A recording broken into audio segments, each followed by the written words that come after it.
معزز مکرم حاضرین سامعین، السلام علیکم ورحمۃ اللہ وبرکاتہ۔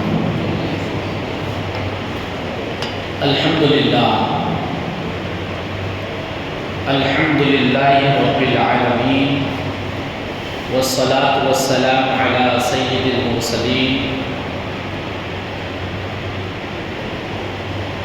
والسلام علی اہل بیتہ الطاہرین، والسلام علی اصحابہ اجمعین، والسلام علی امتہ المتقین۔ اما بعد فاعوذ باللہ من الشیطان الرجیم، بسم اللہ الرحمن الرحیم۔ قال اللہ تعالی فی القرآن المجید: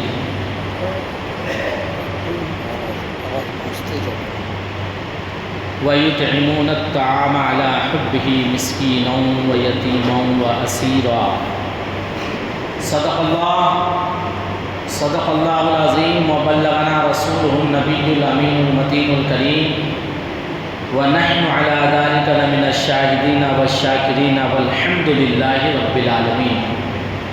آئیے کچھ کہنے سننے سے پیش کر ہمارا حسب معمول طریقے سلف صالحین پر عمل کرتے ہوئے بارگاہ رسالت مآب میں ہدیہ خلوص درود پاک کا نظر پیش کریں اور پڑھیں: اللہم صلی علی سیدنا مولانا محمد بارک وسلم، صلاۃ و سلام علیک یا رسول اللہ صلی اللہ تعالی علیہ وسلم۔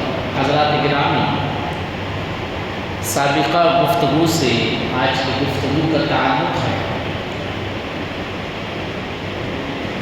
اجمالی طور پر اہل بیت اطہار کا ذکر سننے کے بعد میں نے گزشتہ شب آپ حضرات کے سامنے جگر رسول سیدۃ النساء حضرت فاطمہ زہرا رضی اللہ تعالی عنہا کا ذکر خیر کل میں نے آپ حضرات کے سامنے کیا۔ اہل بیت اطہار میں سے حضرت خاتون جنت ہیں، حضور کی شہزادی ہیں، سید الشہداء حضرت امام حسین کے والدہ ہیں، شیر خدا فاتح خیبر مولا کائنات مشکل کشا حضرت علی بن ابی طالب رضی اللہ تعالیٰ عنہ کے زوجہ محترمہ ہیں، اور حضرت علی رضی اللہ تعالیٰ عنہ بھی اہل بیت اطہار میں سے ہیں، جس کی تخصیص رسول اللہ صلی اللہ تعالیٰ علیہ وسلم نے فرمائی اور لوگوں کے سامنے حضرت علی مرتضیٰ رضی اللہ تعالیٰ عنہ کا تعارف کرایا، آپ کے فضائل کا ذکر کیا، اور حضرت علی مرتضیٰ رضی اللہ تعالیٰ عنہ کی فضیلت کا کیا کہنا۔ آج میرا موضوع سخن حضرت علی مرتضیٰ رضی اللہ تعالیٰ عنہ کے فضائل و مناقب ہیں۔ تاجدار ولایت ہے مولا علی، تاجدار ولایت ہے مولا علی، رازدار شریعت ہے مولا علی۔ اولیاء اصفیاء کہہ رہے ہیں سبھی، اولیاء اصفیاء کہہ رہے ہیں سبھی، شمع بزم طریقت ہے مولا علی، شمع بزم طریقت ہے مولا علی۔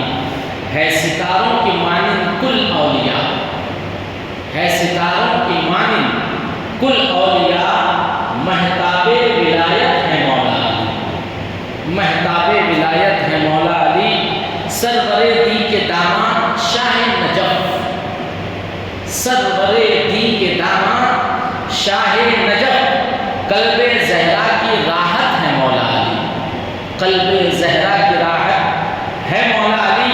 اور علم کا باب ان کو نبی نے کہا، علم کا باب ان کو نبی نے کہا، منبع علم و حکمت ہے مولا علی، منبع علم و حکمت ہے مولا علی۔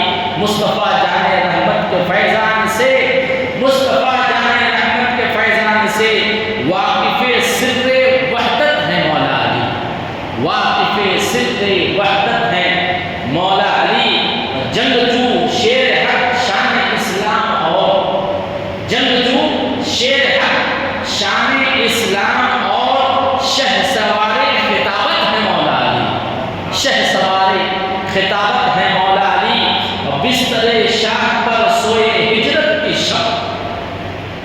بستر شاہ پر سوئے ہجرت کی شب، پیکر عشق و الفت ہے مولا علی، پیکر عشق و الفت ہے مولا علی، سامنے ان کے خیبر کا در کچھ نہیں، در مطلب دروازہ، سامنے ان کے خیبر کا در کچھ نہیں، ایسی رکھتے ہیں شجاعت مولا علی، ایسی رکھتے ہیں شجاعت مولا علی، ان کے در سے زمانے کو ملتا ہے فیض، ان کے در سے زمانے کو ملتا ہے فیض، صاحب فیض و برکت ہے مولا علی، صاحب فیض و برکت ہے مولا علی، کر دے رمضان پر بھی کرم کی نظر، رمضان شاید کا نام ہے، کر دے رمضان پر بھی کرم کی نظر، آپ بحر سخاوت ہیں مولا علی، آپ بحر سخاوت ہیں مولا علی۔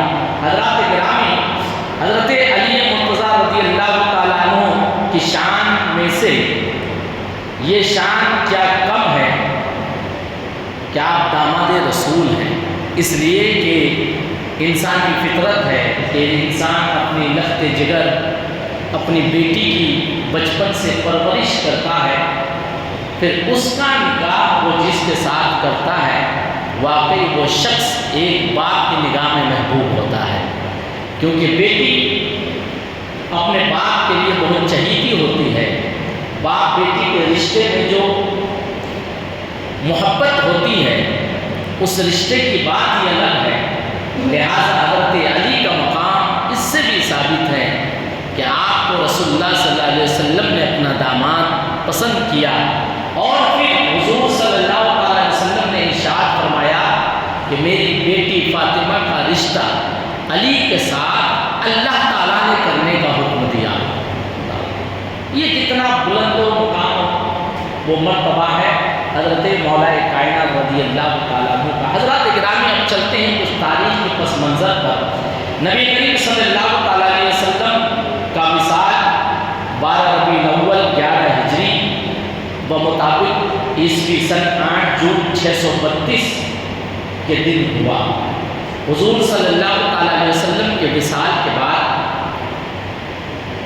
تمام صحابہ کے اتفاق سے، رضامندی سے، امیر المومنین اور خلیفہ اول حضرت ابوبکر صدیق رضی اللہ تعالیٰ عنہ ہوئے، اور صحابہ کرام نے جو حضرت ابوبکر صدیق رضی اللہ تعالیٰ عنہ کو خلیفہ اول تسلیم کیا، اس تعلق سے جو تاریخی باتیں ہیں اس میں سے میں آپ حضرات کے سامنے جن کتابوں کے حوالے سے یہ روایت بیان کر رہا ہوں، تاریخ طبری میں ہے، البدایہ والنہایہ میں ہے، الکامل فی التاریخ میں ہے، سیر اعلام النبلاء میں ہے، تاریخ الخلفاء میں یہ باتیں مذکور ہیں، اور میں نے جہاں سے اسٹڈی کیا وہ خطبات محرم حضرت علامہ جلال الدین فقیہ کی ہے، اور اسی طرح تاریخ کربلا کی کتاب میں بھی ہے، اور اس میں یہ روایت موجود ہے۔ بالخصوص حضرت علی مرتضیٰ رضی اللہ تعالیٰ عنہ کی روایت آپ کے صاحبزادے حضرت امام حسن رضی اللہ تعالیٰ عنہ سے روایت ہے کہ وہ فرماتے ہیں کہ یہ خلفاء جو ہوئے، کیونکہ یہ ایک بات اور ڈسپیوٹ والا میٹر چلتا ہے کہ حضور کے وصال کے بعد جو پہلا نمبر خلافت کا تھا وہ آپ کے داماد حضرت علی کا تھا، کچھ لوگوں نے غضب کر لیا، یہ وہ لوگ ہیں جو گستاخ صحابہ ہوتے ہیں، یہ ان لوگوں کا یہ الزام رہتا ہے۔ تو میں نے جن کتابوں کا نام لیا اس میں سے اکثر نے حضرت امام حسن کے روایت سے یہ بات ذکر کی ہے، چنانچہ فرماتے کہ حضرت امام حسن و حضرت سیدنا امام حسین کے والد گرامی اور حضرت فاطمہ زہرا کے شوہر محترم حضرت علی مرتضیٰ رضی اللہ تعالیٰ عنہ سے کسی نے پوچھا کہ کچھ لوگ کہتے ہیں کہ رسول اللہ صلی اللہ علیہ وسلم نے آپ کو وصیت کی تھی کہ اے علی میرے بعد تم میرے خلیفہ ہوگے اور تم امیر المومنین ہوگے۔ بصرہ کی سرزمین پہ یہ سوال کیا تو حضرت علی مرتضیٰ رضی اللہ تعالیٰ عنہ سے لوگوں سے مخاطب ہو کے کہا کہ اگر ایسی کوئی وصیت ہوتی حضور کی اور حضور نے اگر مجھے ایسی کوئی بات کہا ہوتا تو دنیا کے کسی شخص میں طاقت نہیں ہوتی کہ علی کو نبی کی وصیت پر عمل کرنے سے روکتا. اللہ سمجھ مطلب کیا ہے؟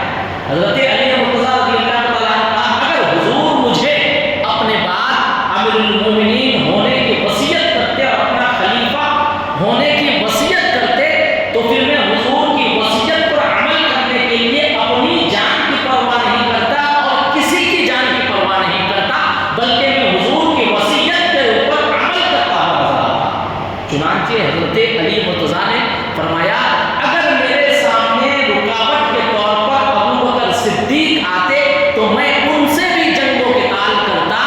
اگر حضور کی وصیت پوری کرنے کے لیے رکاوٹ بنتے ہوئے عمر فاروق آتے میں ان سے بھی جنگ و قتال کرتا.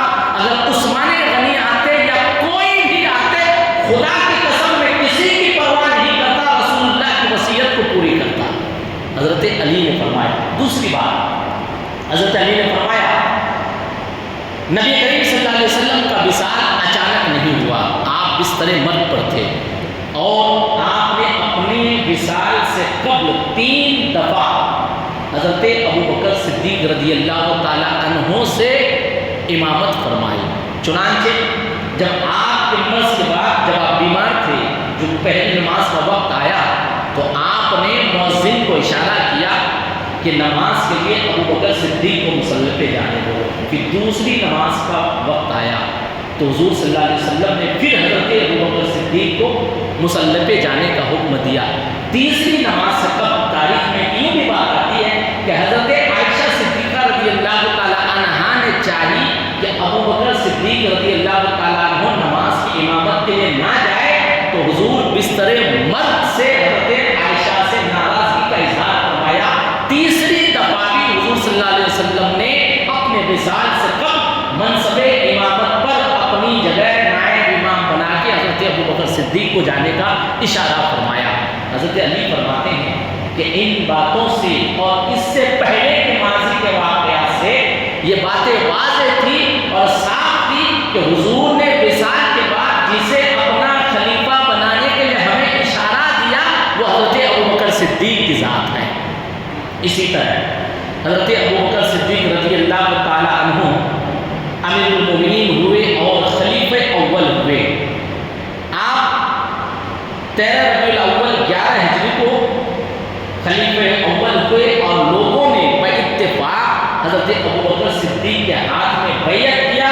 لوگوں میں بالخصوص جو نام آتے ہیں حضرت عمر بن خطاب نے حضرت ابو بکر صدیق کے ہاتھ میں بیعت کیا، حضرت ابو عبیدہ بن جراح نے کیا، حضرت بشیر بن سعد نے، حضرت حسین بن عزیز نے، حضرت سالم مولا ابی حذیفہ نے، حضرت عبد الرحمن بن عوف نے اور دیگر صحابہ کرام نے، بالخصوص حضرت علی بھی اس پر راضی ہوئے اور تمام صحابہ کے اتفاق کے رائے سے حضرت ابو بکر صدیق حضور کے وصال کے بعد امیر المومنین ہوئے اور خلیفہ اول ہوئے.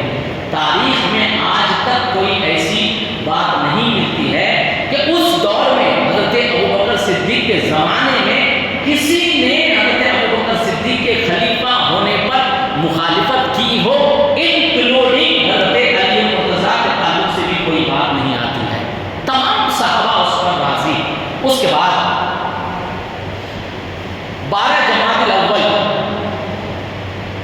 13 ہجری کو حضرت ابو بکر صدیق رضی اللہ تعالی عنہ کا وصال باکمال ہوا اور اس کے بعد حضرت عمر فاروق امیر المومنین ہوئے. حضرت عمر فاروق بھی جب امیر المومنین ہوئے، خلیفہ دوم ہوئے، کسی صحابی رسول نے کسی طرح کا کوئی اعتراض نہیں کیا، بلکہ اسی طرح وہ تمام جید صحابہ کرام جو رسول اللہ کے جانے ساتھ تھے، جو نام میں نے ابھی لیے، ان لوگوں نے انکلوڈنگ حضرت علی مرتضیٰ رضی اللہ تعالی عنہ نے بھی حضرت عمر فاروق کے ہاتھ میں بطور امیر المومنین بیعت کیا اور آپ کو خلیفہ دوم تسلیم کیا. حضرت عمر فاروق رضی اللہ تعالی عنہ کا وصال 1 محرم 24 ہجری کو ہوا.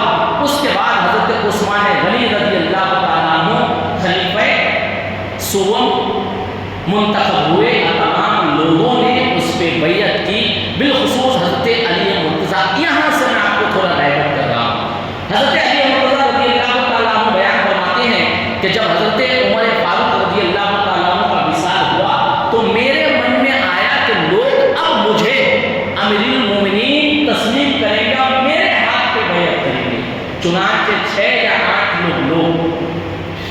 لوگوں نے ایک ساتھ بیٹھ کے مشورہ کیا، جس میں وہی جیسے صحابہ تھے، حضرت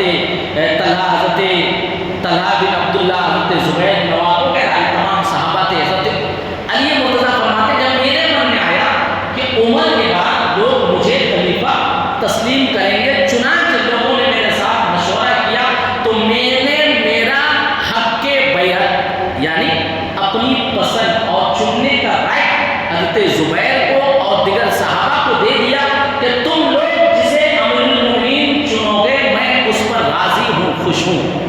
تو حضرت علی نے کہا کہ میرے من میں آیا کہ لوگ مجھے امیر المومنین بنائیں گے، مگر اس کے باوجود میں نے لوگوں کو میرا حق کے بیعت دے دیا کہ تم جسے پسند کرو گے میں اس پر راضی ہوں۔ چنانچہ حضرت علی فرماتے ہیں کہ میں نے جن لوگوں کو حق کے بیعت دیا ان لوگوں نے باتفاق حضرت عثمان غنی رضی اللہ تعالیٰ عنہ کو خلیفہ سوم تسلیم کیا اور میں بھی ان کے ہاتھ پر بیعت کیا۔ اسی طرح وہ جو روایت میں نے کی حضرت حسن سے، اس میں لمبی بڑی تقریر ہے حضرت علی کی، وہ فرماتے ہیں چنانچہ حضرت ابوبکر صدیق کے دور خلافت میں کسی صحابی نے کسی طرح کی مخالفت نہیں کی، چنانچہ میں نے بھی کسی طرح کے کوئی، اور میں کیسے جرأت کرتا جسے رسول اللہ صلی اللہ علیہ وسلم نے اپنی حیات میں وصال سے قبل آخرت کی ذمہ داری یعنی منصب امامت عطا کیا ہو، میں ان سے منصب دنیا لینے کی کوشش کیسے کرتا۔ اللہ وسلم امامت کا منصب کم نہیں ہے، یہ آخرت کے امام ہے، نماز کے امام ہے، کیونکہ دنیا میں لوگوں کے امام کیسے نہیں ہوتے۔ چنانچہ حضرت علی بیان فرماتے ہیں کہ حضرت ابوبکر صدیق نے مجھے جو جو ذمہ داریاں دی، جس جس جنگ میں بھیجا، جو جو عہدہ دیا انہوں نے اپنے دور خلافت میں، میں نے ان ساری ذمہ داریوں کو خوشی خوشی بحسن و خوبی انجام دیا۔ اسی طرح خلیفہ دوم حضرت عمر فاروق رضی اللہ تعالیٰ عنہ کے دور خلافت میں حضرت عمر فاروق نے بھی جو جو ذمہ داریاں حضرت علی کو دی، حضرت علی اس پر راضی ہوئے اور بحسن و خوبی ان ذمہ داریوں کو آپ نے انجام دیا۔ اسی طرح حضرت عثمان غنی رضی اللہ تعالیٰ عنہ کے دور خلافت میں حضرت عثمان غنی نے بطور خلیفۃ الرسول امیر المومنین ہونے کے حضرت علی مرتضیٰ رضی اللہ تعالیٰ عنہ کو جو جو ذمہ داریاں دی، جس جنگ میں بھیجا، حضرت علی مرتضیٰ رضی اللہ تعالیٰ عنہ نے اس ذمہ داری کو پوری کیا اس خوبی کے ساتھ، یہاں تک کہ روایت میں آتا ہے کہ حضرت علی اور حضرت عثمان غنی کے دور میں حضرت علی مرتضیٰ رضی اللہ تعالیٰ عنہ کو کئی جگہوں پر چیف جسٹس کا، قاضی القضہ کا فیصلہ کرنے کا، شرعی باتوں کا اور علمی مراتب میں ان لوگوں نے حضرت علی کو اعلیٰ منصب دیا۔ حضرت علی رضی اللہ تعالیٰ عنہ اس ذمہ داری کو حسن و خوبی کے ساتھ نبھائے۔ یہی تک نہیں، جو جنگوں میں فتح ہوئی خلفائے راشدین کے زمانے میں، تینوں خلفاء نے جو کچھ مال غنیمت میں حضرت علی کو دیا، حضرت علی فرماتے ہیں کہ میں نے ان ساری مال غنیمتوں کو خوشی خوشی کے ساتھ قبول کیا۔ حضرت علی نے بصرہ کے سرزمین کے لوگوں کے اس سوال کا جواب دے کر سناٹا چھا دیا اور آپ نے کہا کہ غلط بات ہے، میں تمام لوگوں کے دور خلافت میں راضی ہوں۔ چنانچہ حضرت عثمان غنی رضی اللہ تعالیٰ عنہ کا وصال جو خلیفہ سوم ہے 18 ذی الحجہ 35 ہجری کو ہوا، اس کے بعد حضرت علی مرتضیٰ رضی اللہ تعالیٰ عنہ کی خلافت 18 ذی الحجہ 35 ہجری کے بعد مدینہ منورہ میں ہوئی اور تمام لوگوں نے حضرت علی کے ہاتھ میں بیعت کیا۔ یہ ایک تاریخی پس منظر ہے اور جواب ہے ان لوگوں کے لیے جو حضرت علی مرتضیٰ رضی اللہ تعالیٰ عنہ کے نام پر صحابہ کرام کو برا کہتے ہیں، لعن طعن کہتے ہیں، گالیاں دیتے ہیں، ان کی شان میں گستاخیاں کرتے ہیں۔ یقین رکھیے حضرت علی رضی اللہ تعالیٰ عنہ کے تعلق سے رسول اللہ صلی اللہ علیہ وسلم نے ارشاد فرمایا، علی کچھ لوگ ایسے ہوں گے جو تمہاری محبت میں گمراہ ہو جائیں گے، کچھ لوگ ایسے ہوں گے جو تمہاری نفرت میں گمراہ ہو جائیں گے۔ وہ کون لوگ ہیں؟ وہ لوگ ہیں جو حضرت علی سے محبت کے نام پر، ان سے محبت کے نام پر صحابہ کو برا بھلا کہہ کر گمراہ ہو گئے ہیں، اور کچھ لوگ ایسے ہیں کہ صحابہ کی محبت میں آ کر حضرت علی اور اہل بیت کو برا بھلا کہہ کے گمراہ ہو گئے ہیں۔ مگر الحمدللہ اللہ کا شکر ہے کہ اللہ تعالیٰ نے اہل سنت والجماعت کو یہ وہ عقیدہ عطا فرمایا ہے کہ ہمارے ہاتھوں میں صحابہ کرام کا بھی دامن ہے، اہل بیت کا بھی دامن ہے،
کیونکہ یہ وہ لوگ ہیں جو ذاتی فائدے کے لیے ایک دوسرے سے نہیں لڑے تھے، اور نہ اس میں سے ایک دوسرے کے خلاف لڑنے والے، جنگ کرنے والے لوگ اسلام سے خارج ہوئے تھے، نہ شریعت کے کسی امر سے انکار کرنے والے تھے۔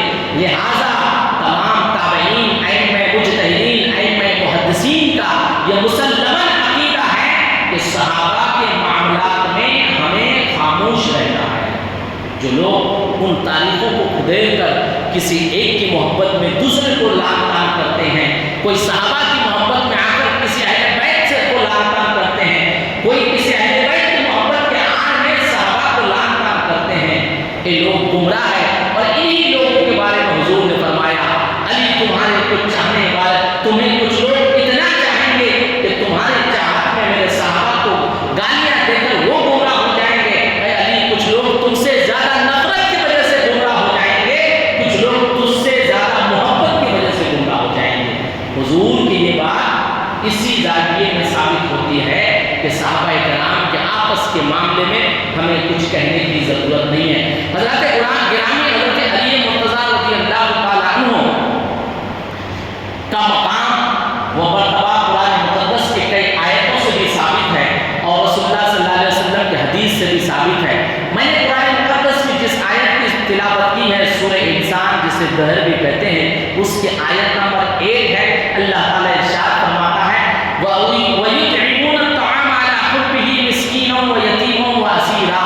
مفسرین قرآن فرماتے ہیں کہ یہ آیت حضرت علی مرتضیٰ رضی اللہ تعالیٰ عنہ، حضرت فاطمہ زہرا اور ان دونوں کی جو باندھی تھی حضرت فضہ کے شان میں نازل ہوئی۔ اللہ وسلم ان لوگوں کا عمل ہم ہے کہ اللہ نے جو کہا، اللہ کو جو پسند ہے ہم سے وہ عمل نہیں ہوتا ہے، مگر یہ اللہ کے بندے وہ عمل کرتے ہیں کہ اللہ اسے پسند فرماتا ہے۔ یہ اللہ تعالیٰ کی باتیں دیکھیے، یہ وہ کام کرتے ہیں۔ ہم ہیں کہ ہم سے وہ نہیں ہوتا ہے جو اللہ نے کرنے کے لیے کہا، جس سے اللہ راضی ہو، اور یہ وہ اتنا اچھا عمل کرتے ہیں کہ اللہ ان سے راضی ہوتے ہیں، اور ان کی حمایت و تائید میں اللہ تعالیٰ قرآن کی آیتیں نازل فرماتا ہے۔ یہ اس آیت کا شان نزول مفسرین نے قرآن فرماتے ہیں کہ یہ آیت کا کیوں نازل ہوئی۔ چنانچہ یہ جو اللہ والے ہیں اور وہ اللہ کے نیک بندے بھی ہیں اور تابعین ہیں، اور صحابہ کا تو جواب نہیں، پوری امت میں وہ اعلیٰ ہیں، تمام غوث قطب ابدال، حضور کے صحابہ کے مثال، حضور کے ادنا سے صحابی کے کسی مرتبے کو کوئی غوث قطب ابدال نہیں پہنچ سکتا ہے۔ حضور کے صحابہ اپنی امت میں سب سے اعلیٰ، سب سے مکرم، اور ان صحابہ میں عشرۂ مبشرہ صحابہ، عشرۂ مبشرہ یعنی 10 وہ 10 صحابہ جنہیں حضور نے ان کی زندگی ہی میں جنتی ہونے کی بشارت دی، انہیں عشرۂ مبشرہ کہتے ہیں۔ وہ 10 صحابہ ہیں، اور ان 10 صحابہ میں خلفائے راشدین یعنی حضرت ابوبکر صدیق، حضرت عمر فاروق، حضرت عثمان غنی، حضرت علی مرتضیٰ رضی اللہ تعالیٰ عنہم، یہ چاروں مرتبے میں سب سے بلند و بالا ہے، اور ان چاروں میں حضرت ابوبکر صدیق رضی اللہ تعالیٰ عنہ مرتبے و درجات میں سب سے اعلیٰ، سب سے اول اور سب سے مرتبے والے ہیں۔ یہ عقیدہ اہل سنت ہے۔ برادران ملت اسلامیہ، تو یہ جو لوگ ہیں، یہ جو اللہ والے ہیں، یہ کھاتے بھی ہیں تو اللہ کو راضی کرنے کے لیے، کسی کو کھلاتے بھی ہیں تو اللہ کو راضی کرنے کے لیے، یہ بھوکے بھی رہتے ہیں تو اللہ کو راضی کرنے کے لیے، یہ سوتے بھی ہیں اللہ کو راضی کرنے کے لیے، ان کا ہر عمل اللہ کو راضی کرنے کے لیے ہوتا ہے، اور اللہ ہی کے ارشادات احکامات کے مطابق ان کے شب و روز گزرا کرتے ہیں۔ حضرت امام حسن، حضرت امام حسین کی طبیعت خراب ہو گئی، منت مانگی، حضرت علی نے، حضرت فاطمہ نے آپ کی باندھی کہ ان کی طبیعت ٹھیک ہو جائے تو روزے سے رہے گا۔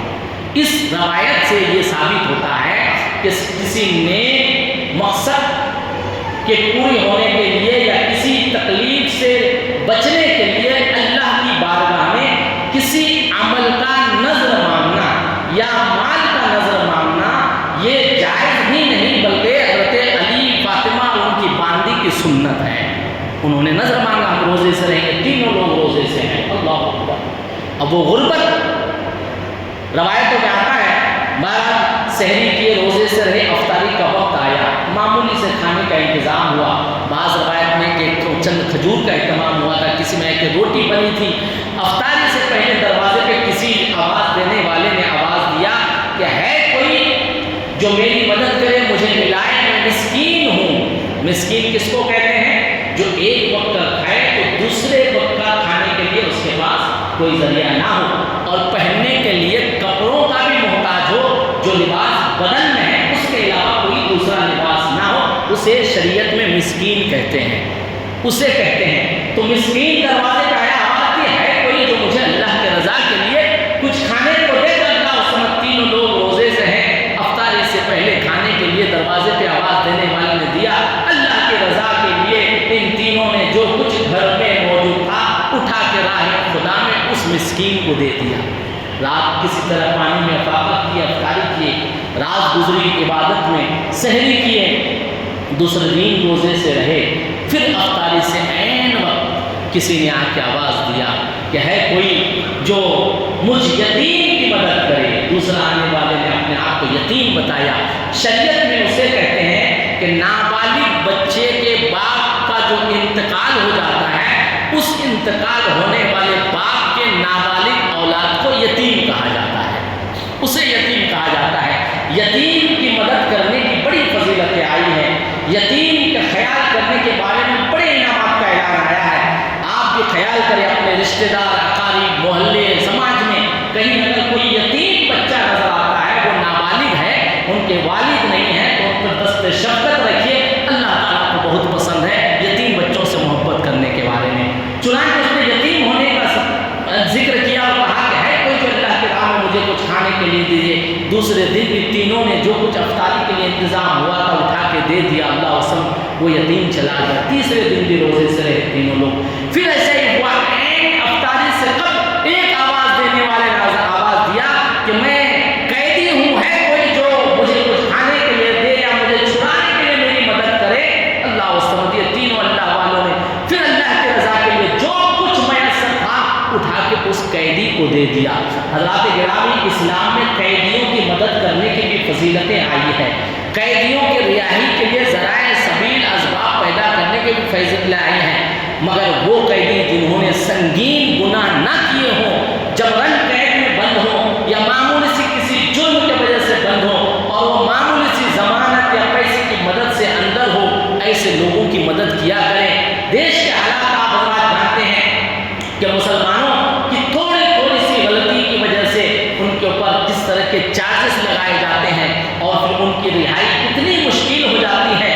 حضرات گرامی, وہ لوگ خوش نصیب اور قابل تعریف مبارکباد ہیں جو لوگ غریب, بے کس, بے سہارا لوگوں کی رہائی کے لیے اسباب پیدا کرتے ہیں. اس کی بھی اسلام میں فضائل آئے ہیں. حضرات گرامی, تیسرے دن بھی یہ تینوں لوگ اللہ کے رضا کے لیے فاقے سے رہے. اللہ صمد. حضرت جبرائیل نے کہا کہ جانتے وہ کون تھے تینوں؟ تو حضرت رسول اکرم صلی اللہ علیہ وسلم نے ارشاد فرمایا کہ فاطمہ علی, تم نہیں جانتے, نہ وہ یتیم تھا, نہ وہ مسکین تھا, نہ وہ قیدی تھا. تم لوگوں کی آزمائش کے لیے وہ تو جبرائیل نام بدل کے آتے تاکہ تمہاری آزمائش و امتحان ہو. اللہ کا شکر ہے کہ اللہ نے تمہیں آزمانا چاہا اور تم اپنے اللہ کی آزمائش پہ اللہ کی رضا حاصل کیے. اللہ سبحانہ. تو یہ وہ لوگ ہیں جو لوگ اللہ کی رضا کے لیے سب کچھ لٹا دیتے ہیں, اور ان کا عمل ایسا ہوتا ہے کہ اللہ تعالیٰ پسند فرماتا ہے, اور ان کے عمل کا ذکر, ان کے اس کام کا ذکر اللہ تعالیٰ نے قرآن پاک میں فرمایا اور کہا وَيُطْعِمُونَ الطَّعَامَ عَلَىٰ حُبِّهِ مِسْكِينًا وَيَتِيمًا وَأَسِيرًا. اور وہ اللہ کی محبت میں مسکین, یتیم اور قیدی کو کھانا کھلاتے ہیں. یعنی حضرت علی نے جو کھانا کھلایا, حضرت فاطمہ نے جو کھانا کھلایا, حضرت فضہ نے جو کھانا کھلایا, اللہ تعالیٰ کو ان لوگوں کا یہ عمل اتنا پسند آیا کہ اس کا قرآن میں اللہ تعالیٰ نے ذکر فرما دیا. یہ حضرت علی کا مقام ہے. حضرت علی رضی اللہ تعالیٰ عنہ خلیفہ چہاروں میں سے ہیں. آپ کا نام حیدر ہے جس کے معنی شیر کے ہیں. یہ نام آپ کی والدہ حضرت فاطمہ بنت اسد نے رکھا اپنے والد کے نام پر. یعنی حضرت علی کا جو حیدر نام ہے وہ آپ کے نانا کے نام پہ حیدر تھا. آپ کی والدہ نے اپنے باپ کے نام پہ اپنے بیٹے حضرت علی کا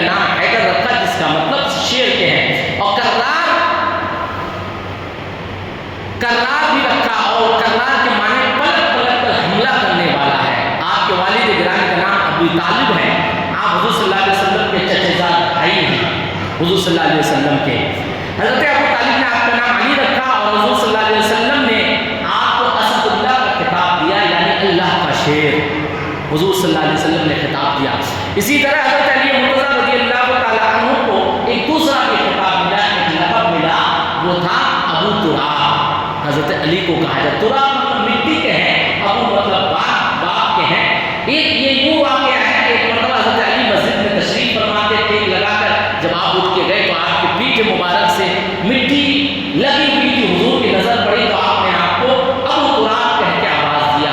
حضور صلی اللہ علیہ وسلم نے جب حضرت علی کو ابو تراب کہا تو اس کے بعد صحابہ بھی کہتے تھے، چنانچہ حضرت علی مرتضیٰ رضی اللہ تعالیٰ عنہ کا حال بیان کرنے والوں نے بیان کیا ہے کہ حضرت علی کو کبھی حیدر کہہ کے پکارا جاتا، کبھی علی کہہ کر پکارا جاتا، مگر آپ چہرے سے الگ خوشی کا اظہار نہیں کرتے، مگر جب جب آپ ابو تراب کہہ کے پکارا جاتا تو حضرت علی خوشی کا اظہار فرماتے تھے۔ کسی پوچھنے والے نے کہا کہ آپ کے دیگر نام آپ کو پکارے جاتے ہیں تو آپ خوش نظر نہیں آتے ہیں، آپ کو ابو تراب کہا جاتا ہے تو آپ خوش نظر آتے ہیں اور خوشی سے ملتے ہیں۔ حضرت علی نے کہا کہ مجھے کوئی کس نام سے بھی پکارے، ابو تراب سے پکارنے پہ اس لیے خوش ہوتا ہوں کہ ابو تراب سے مجھے رسول اللہ نے پکارا ہے۔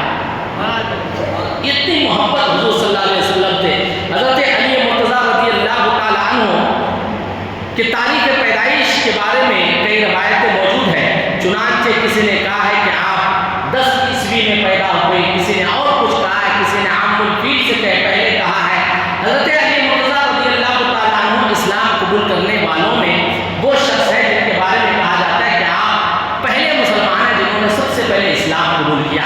مگر تاریخ میں کئی لوگوں کی باتیں آتی ہیں، حضرت خدیجہ کا بھی ذکر آتا ہے کہ آپ نے سب سے پہلے اسلام قبول کیا، حضرت ابوبکر صدیق کا ذکر آتا ہے، حضرت علی کا ذکر آتا ہے، مگر مورخین نے اسے یوں ترتیب دیا ہے کہ بچوں میں سب سے پہلے اسلام قبول کرنے والے حضرت علی مرتضیٰ رضی اللہ تعالیٰ عنہ ہیں۔ حضرات گرامی، میں آپ کو معلومات کے لیے بتا دینا ضروری سمجھتا ہوں کہ حضرت ابو طالب کے گھر، یعنی حضرت علی کے گھر، حضرت علی کے والد کی نگرانی تربیت میں نبی کریم صلی اللہ علیہ وسلم کی پرورش ہوئی۔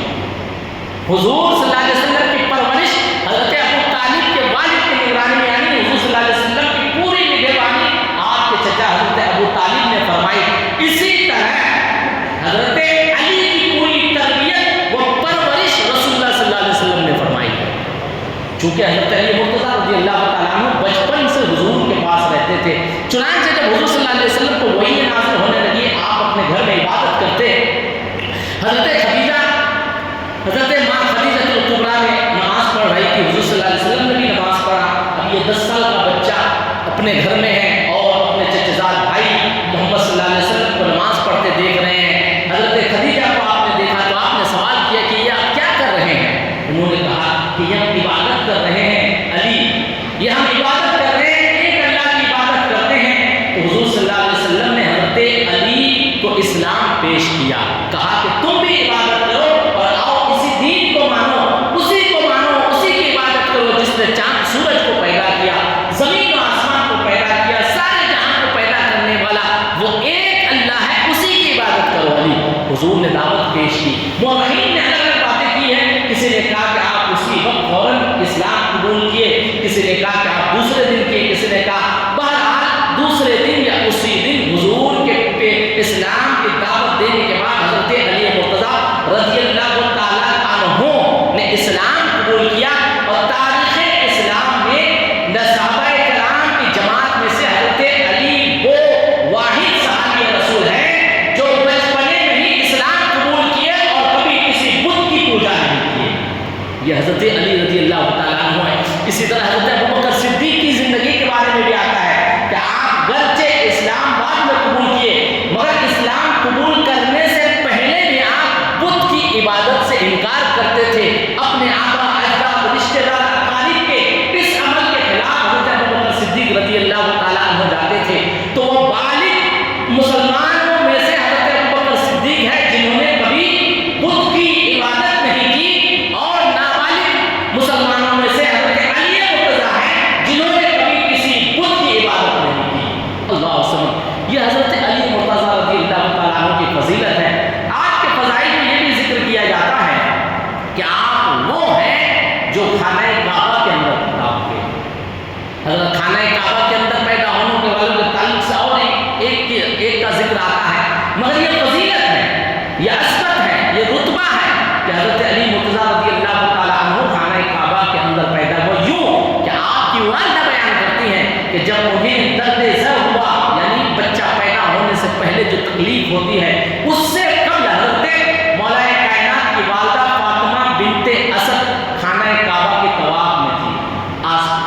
اس وقت بھی خانہ کعبہ کا طواف ہوتا تھا، مگر اس وقت ان باطل معبودوں کی وجہ سے طواف ہوتا تھا۔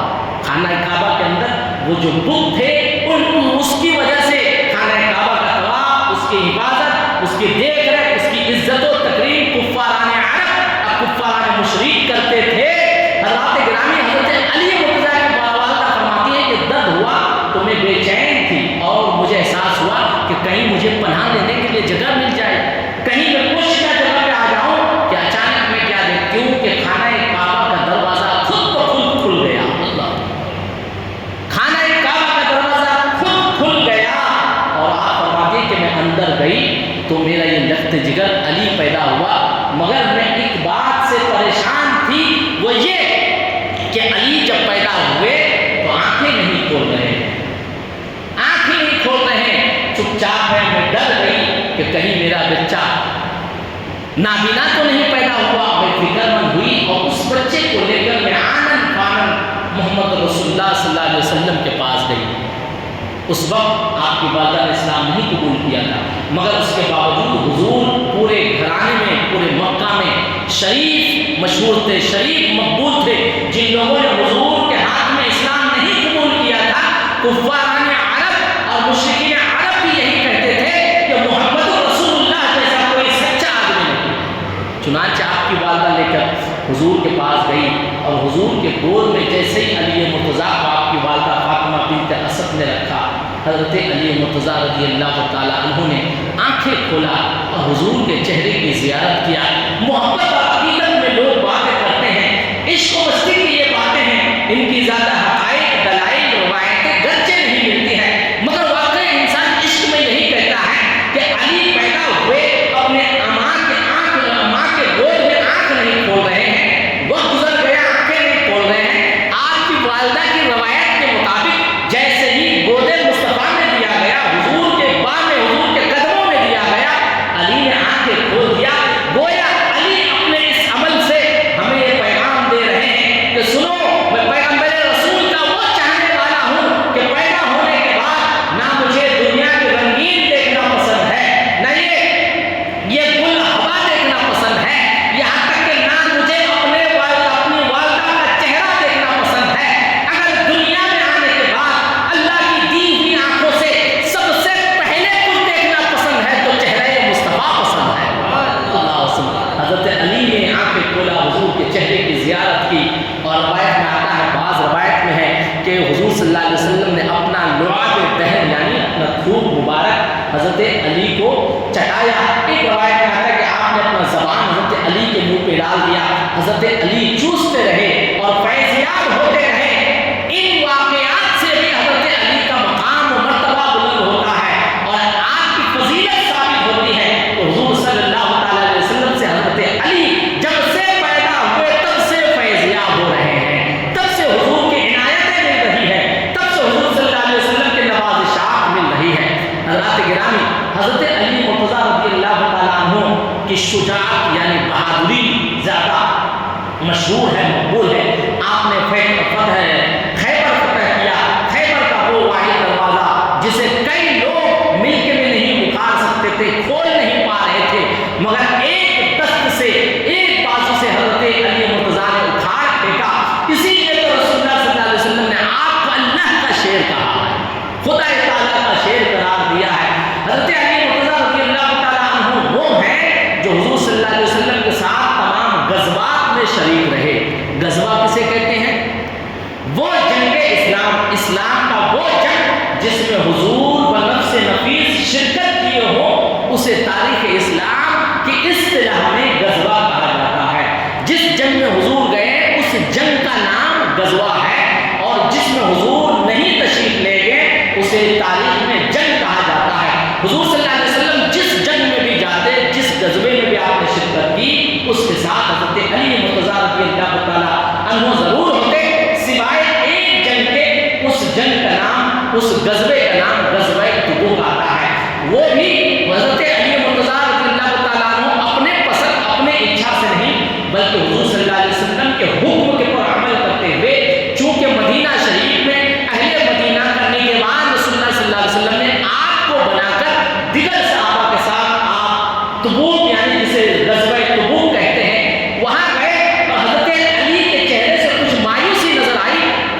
یہ حضور نے ہمیں یہ امانت کے خیال کے تعلق سے اپنے عمل سے یہ تعلیم دی ہے. نعرہ تکبیر، نعرہ رسالت، نعرہ رسالت، نعرہ حیدری، نعرہ حیدری، فیضان حضور مختوم سنہ.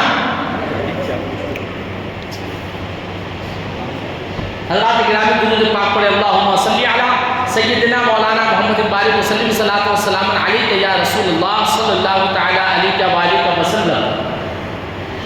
حضور صلی اللہ تعالی علیہ وسلم اپنے چچزاد بھائی حضرت علی سے بہت محبت کیا کرتے تھے. چنانچہ جب مکہ سے مدینہ ہجرت کر کے گئے تو کفاران عرب، مشرکین عرب کی امانتیں حضور کے پاس تھی اور اللہ کا حکم ہوا کہ اب اے نبی آپ ہجرت کر کے چلے جائیں.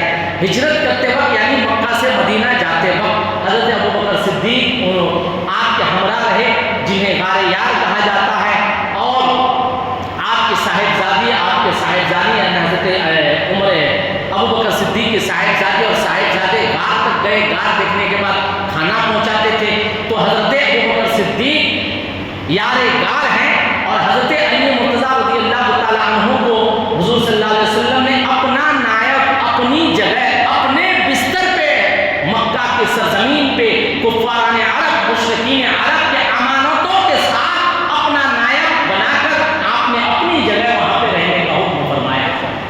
اللہ وسلم اس اعتبار سے بھی حضرت علی کا مقام و مرتبہ ہمیں سمجھ میں آتا. حضرات گرامی، بطور مسلمان ہمیں امین ہونا چاہیے، لوگوں کے امانتوں کا خیال کرنا چاہیے. حضور صلی اللہ علیہ وسلم کی زندگی سے یہ سیرت لینے کی ضرورت ہے کہ آپ اپنے دشمنوں کے مال پہ بھی امین نظر آتے ہیں.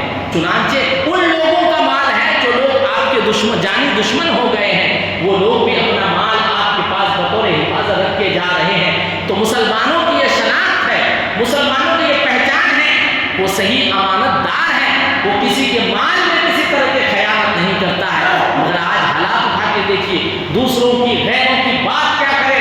مسلمانوں میں سے ایسے حالات ہیں کہ ایک مسلمان اپنے بھائی کا مال کھاتا ہوا نظر آتا ہے، غصب کرتا ہوا نظر آتا ہے. یہ اسلامی تعلیمات کے خلاف ہے، یہ رسول اللہ کی تعلیمات کے خلاف ہے، اور یہ گناہ عظیم ہے. جو کوئی جس کا مال دنیا میں کھا جاتا ہے، اللہ سمجھ قیامت کے دن اللہ تعالیٰ اسے اس وقت تک نہیں معاف فرمائے گا جب تک کہ مال والا نہ معاف کر دے. اسے حقوق العباد کہا جاتا ہے. اس چیز کا خیال کرنا چاہیے. جب نبی کریم صلی اللہ علیہ وسلم ہجرت کر کے گئے اور جب بعد میں حضرت علی مرتضیٰ رضی اللہ تعالیٰ عنہ مدینہ آئے، اور مدینہ شریف میں جب مسلمان آئے تو انصار کے ساتھ مہاجرین یعنی جو لوگ مکہ سے ہجرت کر کے آئے.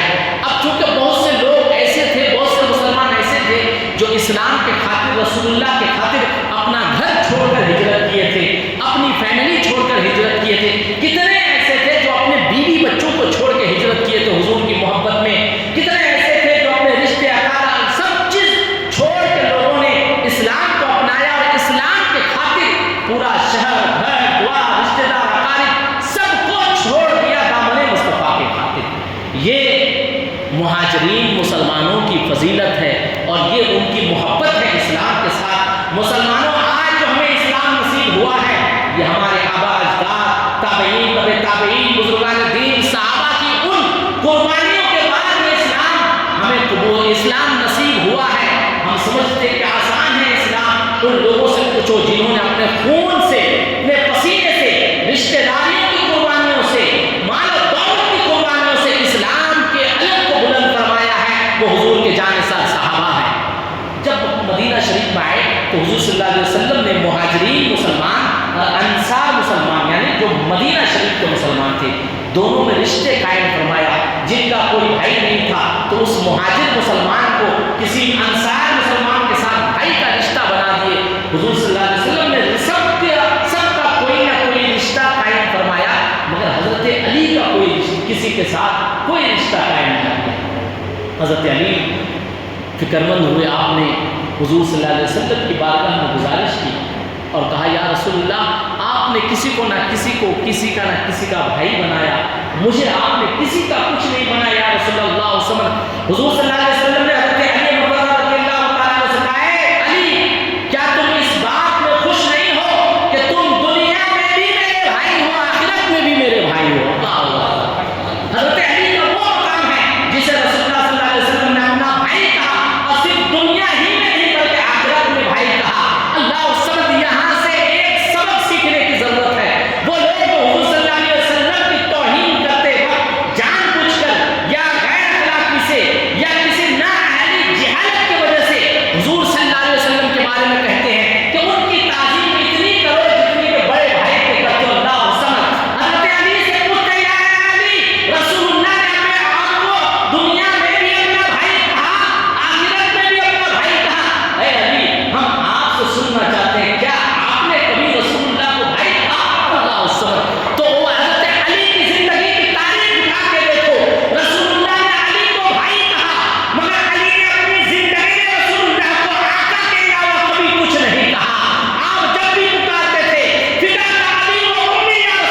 تعلیمات ہے، اور حضور کا ادب یہ اصل ایمان ہے، بنیاد اسلام ہے۔ حضور کے ادب کرنے میں اگر کسی طرح کی کوئی کمی آئی تو تمہارے اعمال تمہارے منہ پر مار دیے جائیں گے۔ حضرت علی مرتضیٰ رضی اللہ تعالیٰ عنہ کے فضائل میں کئی حدیثیں آئی ہیں، اس میں سے میں وقت کا خیال کرتے ہوئے 2 یا 3 حدیث آپ حضرات کے سامنے پڑھ کر رخصت ہو جاؤں گا۔ ایک بار درود پاک پڑھی، اللہم صلی علی سیدنا مولانا محمد بارک وسلم صلاۃ والسلام علیہ یا رسول اللہ صلی اللہ علیہ وسلم۔ حضرت امام جلال الدین سیوطی کی روایت ہے، وہ فرماتے ہیں، اور انہوں نے اس روایت کو جامع الجوامع میں ایک حدیث میں نقل کیا۔ فرماتے ہیں حضور صلی اللہ علیہ وسلم نے فرمایا القرآن مع العلی وعلی مع القرآن، اللہ اکبر۔ وہاں حضور صلی اللہ علیہ وسلم نے فرمایا کہ علی تو میرے ساتھ رشتہ بھائی کے ناطے دنیا میں بھی ساتھ میں ہے، آخرت میں بھی ساتھ میں ہے۔ یا حضور نے اپنے ساتھ ہونے کا ذکر کیا، علی کو اپنے ساتھ کر کے ذکر کیا، اور اس حدیث میں حضور فرماتے ہیں کہ لوگوں سنو، قرآن کے ساتھ علی ہے اور علی کے ساتھ قرآن ہے، قرآن علی کے ساتھ، علی قرآن کے ساتھ۔ یعنی کیا ہوا؟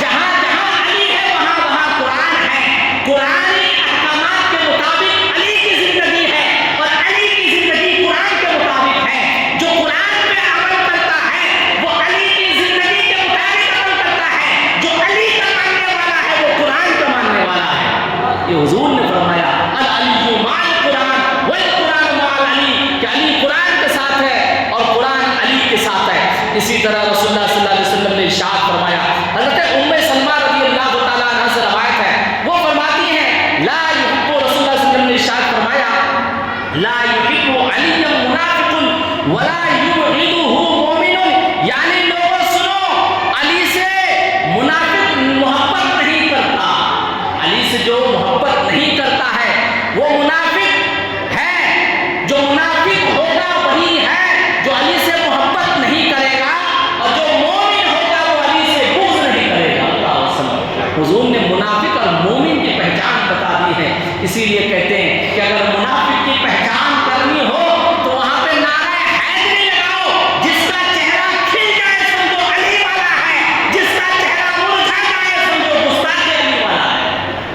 یہ پہچان ہے تو اپنے بچوں کو علی کی شجاعت کی تعلیم دو، علی کے مراتب کی تعلیم دو۔ ایک حدیث اور سماعت فرمائیے، نبی کریم صلی اللہ علیہ وسلم نے ارشاد فرمایا کہ حضرت عمر رضی اللہ تعالیٰ عنہ اس حدیث کو روایت فرماتے ہیں، اور علامہ جلال الدین سیوطی نے بھی اسے روایت کیا ہے، اور میں جہاں سے پڑھ رہا ہوں تاریخ الخلفاء کتاب ہے، تاریخ اسلام کتاب ہے، طبرانی طبری ہے، اور البدایہ والنہایت کی روایت سے میں کر رہا ہوں، اور یہ حدیث ترمذی شریف میں بھی وارد ہوئی ہے۔ ترمذی شریف جلد نمبر 2 اور 775 صفحے میں ہے یہ حدیث۔ سماعت کیجیے حضرت علی کے مرتبے میں کہ آپ صلی اللہ علیہ وسلم نے ارشاد فرمایا انا دار الحکمت وعلی بابھا، اللہ اکبر۔ یہی حدیث ہم نے اور آپ نے سنی ہے بارہا، انا مدینۃ العلم وعلی بابھا۔ یہ باتیں حضور کیوں کہہ رہے ہیں کہ میں علم کا شہر ہوں، علی اس کا دروازہ ہے؟ حضور یہ کیوں فرما رہے ہیں کہ میں حکمت کا گھر ہوں، علی اس کا دروازہ ہے؟ ان باتوں سے کیا مقصد ہے؟ حضور صلی اللہ علیہ وسلم یہ بتا رہے ہیں کہ سنو، اگر علم کے گھر میں داخل ہونا چاہتے ہو تو باب یعنی دروازے سے آنا پڑے گا، علی سے ہو کے آنا پڑے گا۔ اگر حکمت کے گھر میں داخل ہونا چاہتے ہو، دروازہ یعنی علی سے ہوتے ہوئے آنا پڑے گا۔ حضور نے اپنے آپ کو حکمت کہا، حضور نے اپنے آپ کو علم کا شہر کہا، اور اسے علی کا دروازہ کہا۔ مطلب یہ ہوا جسے رسول اللہ کی رضا چاہیے، علی کی رضا سے ملنے والی ہے، علی کے ذریعے ہی نبی ملنے والے ہیں حضور صلی اللہ علیہ وسلم نے، اسی لیے تو یہ فرمایا ہے۔ حضرات گرامی، اسی طرح رسول اللہ صلی اللہ علیہ وسلم نے اور کئی حدیثوں میں حضرت علی مرتضیٰ رضی اللہ تعالیٰ عنہ کا ذکر خیر فرمایا۔ چنانچہ آپ کی شہادت کا جو ڈنکا تھا، بہادری کا، آپ کی شجاعت کا، وہ پورے عرب میں مشہور تھا، کسی نے آپ کو کبھی کسی جنگ میں زیر نہیں کر پایا۔ حضرت علی مرتضیٰ رضی اللہ تعالیٰ عنہ خلیفہ چہارم ہیں، شیر خدا ہیں، داماد رسول ہیں، انہوں نے کئی جنگوں میں فتح یابی حاصل کی۔ حضرت عثمان غنی کی شہادت کے بعد جب لوگوں نے 35 ہجری بروز جمعہ 11 ذی الحجہ کو خلیفہ منتخب کیا تو 3 ماہ 6 دن 3 ماہ کچھ دن یا 6 دن 5 سال تک مسند خلافت پر حضرت علی مرتضیٰ رضی اللہ تعالیٰ عنہ فائز رہے، اور 18 یا 21 رمضان المبارک المشہور و معروف و مقبول ترین تاریخ 21 رمضان المبارک 1440 ہجری میں نماز فجر کے لیے جاتے ہوئے مسجد کوفہ میں عبد الرحمن بن ملجم نام کے بغبغ نے زہر آلود تلوار سے آپ پر حملہ کر کے آپ کو شہید کر دیا۔ اسی طرح روایت میں آتا ہے کہ حضرت علی مرتضیٰ رضی اللہ تعالیٰ عنہ شہادت کی دعا مانگتے تھے، آپ مستجاب الدعوات بھی ہیں۔ آپ نے اپنے لیے جو دعا کی اللہ نے اسے قبول فرمایا، اور جس کے لیے جو دعا فرمائی اللہ نے اسے بھی قبول فرمایا، اور آپ اہل بیت سے ہیں، آپ کے وسیلے سے جو کوئی دعا کرتا ہے اللہ تعالیٰ اسے بھی قبول فرماتا ہے۔ وقت نہیں اجازت دے رہا ہے حضرات، انشاءاللہ کل پھر آپ حضرات کے سامنے حضرت امام حسن رضی اللہ تعالیٰ عنہ کی شخصیت پہ کچھ ذکر کرنے کی کوشش کروں گا۔ وما علینا الا البلاغ۔ السلام علیکم ورحمۃ اللہ وبرکاتہ۔ صلاۃ و سلام کے لیے کھڑے ہو جائیں۔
رسول اللہ، الصلاۃ والسلام علیک یا حبیب اللہ۔ الصلاۃ والسلام علیک یا نبی اللہ الفاتحہ۔ یا اللہ، یا رحمان، یا رحیم، یا کریم، اے پاک پروردگار عالم مولا، ہم لوگ آج تیری بارگاہ میں تیرے نیک بندوں کا ذکر خیر سننے کو، کرنے کو وسیلہ بناتے ہیں مولا۔ بالخصوص مولا کائنات، داماد رسول، زوجہ بطول، شیر خدا حضرت علی مرتضیٰ رضی اللہ تعالیٰ عنہ کو وسیلہ بناتے ہیں مولا، جملہ اہل بیت کو وسیلہ بناتے ہیں مولا، شہدائے کربلا کا واسطہ مولا، وسیلہ مولا، تو ہم سبھی لوگوں کے حاضری کو قبولیت کا درجہ عطا فرما۔